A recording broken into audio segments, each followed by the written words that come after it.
காஞ்சி மகா சுவாமிகள் அருளிய தெய்வத்தின் குரல் பாகம் 6 பகுதி 67 சௌந்தர்யலகரி பிரிவில் அவதார புருஷர் ஆச்சாரியாள். ஆச்சாரியாள் என்று நாம் பூஜிக்கிற ஆதிசங்கர பகவத்பாதர்கள் சாக்ஷாத் பரமேஸ்வரனின் அவதாரம்.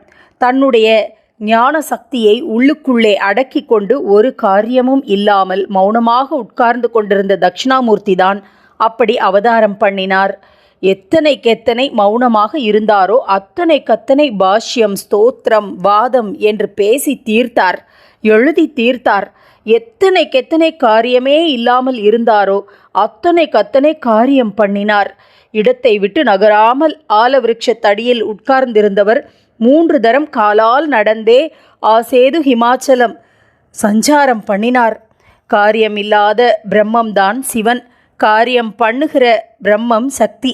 சித் சக்தி விலாசத்தால் தான் காரிய பிரபஞ்சம் நடக்கிறது.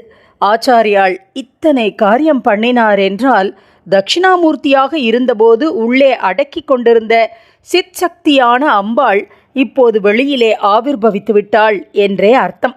ஆகையால் ஆச்சாரியாளை ஈஸ்வரன், அம்பாள் 2 பேரும் சேர்ந்த அவதாரம் என்று சொல்ல வேண்டும். மாதா பிதா குரு என்கிறோம். ஜெகன்மாதாவும் ஜெகத் பிதாவுமே சேர்ந்து இப்படி ஜெகத்குருவாக வந்தார்கள். காரியம் பண்ணாத தட்சிணாமூர்த்திக்குள் காரிய சக்தியான அம்பாள் இருந்த மாதிரியே ஆச்சாரியாள் ஓயாமல் ஒழியாமல் எத்தனையோ காரியம் பண்ணி கொண்டிருந்தாலும் உள்ளுக்குள்ளே ஒரு காரியமும் பண்ணாத பிரசாந்த நிலையில்தான் இருந்து கொண்டிருந்தார். காரியமில்லாமல் தானாக இருப்பதுதான் பிரம்மம். அதுவேதான் ஜீவனுடைய ஆத்மாவின் சத்தியமான நிலையும் என்ற அத்வைத வேதாந்தத்தை அசைக்க முடியாத சித்தாந்தமாக நிலைநாட்டிய அவர் தாமும் அப்படிப்பட்ட பிரம்ம அனுபவத்திலேயே உள்ளூர இருந்தார். அப்படி பிரம்மமாக இருந்து கொண்டே வெளியிலே மனுஷ அவதாரம் எடுத்ததால் மனுஷ ரீதியிலே அநேக காரியங்களை செய்தார். டிராமாவில் எந்த வேஷத்தை எடுத்துக்கொள்கிறோமோ அதற்கு தகுந்தபடிதான் ஆட வேண்டும். சொந்த ரூபத்தை காட்டக்கூடாது. லட்சாதிபதியான நடிகன் ஆனாலும் குசேலர் வேஷம் போட்டால் கிழிசல் வேஷ்டிதான் கட்டிக்கொள்ள வேண்டும்.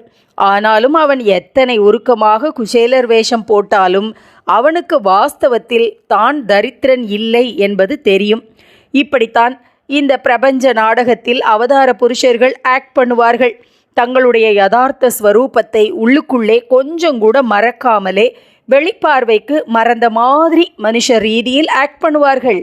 மாயா மானுஷ, லீலா மானுஷ, கபட நாடக வேஷ என்றெல்லாம் இதை வைத்துத்தான் கிருஷ்ண பரமாத்மா போன்றவர்களை சொல்கிறோம். ராமர் மகாவிஷ்ணுவின் அவதாரமானாலும் சீதையை ராவணன் தூக்கி கொண்டு போனபோது சாமானிய மனுஷர் மாதிரி துக்கப்பட்டார். லங்கையில் யுத்த பூமியில் லக்ஷ்மணர் மூர்ச்சையான போது ஒரே அடியாக அழ ஆரம்பித்து விட்டார். அவதாரங்கள் ஏன் இப்படி பண்ண வேண்டும் என்றால் அவர்கள் அவதரித்ததே ஜனங்களுக்கு வழிகாட்டத்தான். ஜனங்கள் தங்களுடைய மனுஷ சக்தியை வைத்து கொண்டே சுபாவத்தை ஒட்டி போயே நேச்சரை பலாத்காரமாக எதிர்க்காமல் படிப்படியாக உயர்த்தி கொண்டு போயே முடிவிலே பூர்ண நிலை அடைய வேண்டும். இதிலே அவர்களுக்கு வழிகாட்டுவதற்காகத்தான் இயற்கை வேகங்களில் மாட்டிக்கொண்டு திண்டாடுகிற தாங்களும் அபிவிருத்தி அடைய முடியும் என்ற நம்பிக்கையையும் உற்சாகத்தையும் அவர்களுக்கு ஊட்டுவதற்காகத்தான் அவதாரங்களும் மனுஷர் மாதிரி நடிக்கிறது. இந்த மாதிரி ஆச்சாரியாலும் மனுஷ வேஷம் போட்டார். லோகமெல்லாம் அடிபட்டு போய் மனசும் இருந்த இடம் தெரியாமல் மறைந்து இரண்டாவதாக இன்னொன்று இல்லாத அத்வைத பிரம்மமாகி நிறைந்து விடுகிற ஞான நிலையை உபதேசம் பண்ணத்தான் அவர் அவதாரம் பண்ணினார். அப்படி இருக்கும்போதே மனுஷ சுபாவத்துக்கு அனுகூலமாக லோகத்தையும் நிஜம் மாதிரி மனசையும் நிஜம் மாதிரி ஒப்புக்கொண்டே இதெல்லாம் அடிபட்டு போகிற நிலைக்கு படிப்படியாக கொண்டு போகிற தினசிலேயே அவர் வழி போட்டு கொடுத்திருக்கிறார். சகலத்தையும் நடத்துகிற சக்தி ஒன்று இருக்கிறது. பிரம்மத்தை தவிர வேறே எதுவுமே இல்லை என்பதால் அதற்குள்ளேயேதான் இந்த காரிய மகா சக்தியும் இருக்கிறது என்று ஆகிறது. ஆகையால் நிர்குணமான பிரம்மத்தை உபாசிக்க முடியாதவர்கள் அதன் சக்தியிடம் மனசை பக்தியில் திருப்பிவிட்டால் அப்புறம் அதன் காரியம் இல்லாத ஸ்வஸ்வரூபத்தை பற்றிய ஞானத்தை பெற முடிகிறது.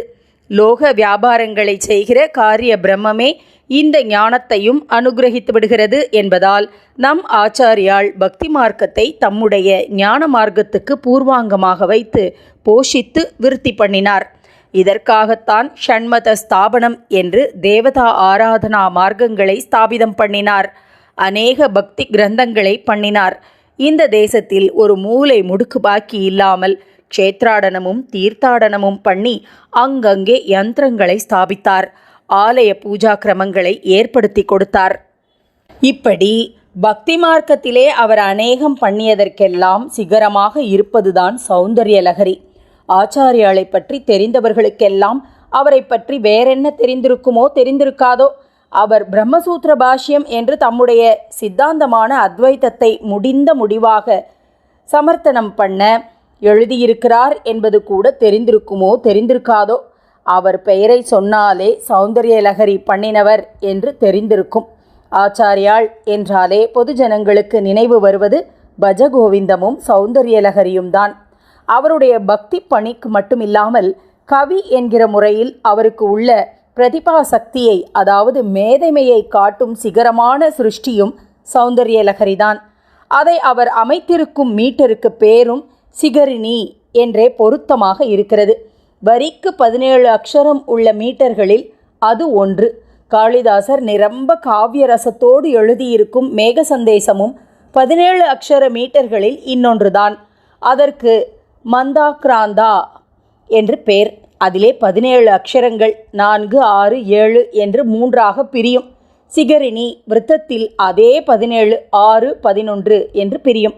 சங்கீத வித்வான்களும் நாட்டிய சாஸ்திரக்காரர்களும் சொல்வார்கள், இரட்டைப்படையாக ஆதிதாளம் மாதிரி இருப்பதை விட மிச்ரம் என்று இரட்டைப்படையோடு ஒற்றைப்படையும் சேர்ந்தால்தான் அதிலே மிடுக்கு வேண்டிய சமயத்தில் மிடுக்கும் ஜாஸ்தி, விச்ராந்தி வேண்டிய இடத்தில் விச்ராந்தியும் ஜாஸ்தி என்று. அதே மாதிரி கவிதையிலும் வார்த்தைகள் பிரிகிற போது இரட்டைப்படையோடு ஒற்றைப்படையும் சேர்ந்தால் அழகு ஜாஸ்தியாகிறது.